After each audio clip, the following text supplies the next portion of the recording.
A primeira-ministra britânica Theresa May pediu ontem à noite uma nova data para a saída do Reino Unido da União Europeia, o Brexit. Em carta ao presidente do Conselho Europeu, Donald Tusk, divulgada nesta sexta-feira, May sugere agora que a saída seja estendida para o dia 30 de junho e não mais no dia 12 deste mês. A nova data é a mesma pedida pelo governo no mês passado, mas que acabou rejeitada pelos líderes da União Europeia em Bruxelas.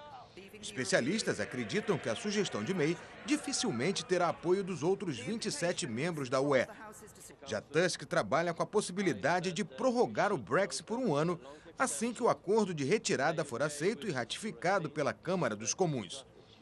Ele deve iniciar as consultas sobre uma nova proposta de May ainda hoje. Uma reunião de emergência do Parlamento Europeu para discutir a situação está prevista para a próxima quarta-feira, 2 dias antes da atual data prevista para a saída do Reino Unido do bloco europeu.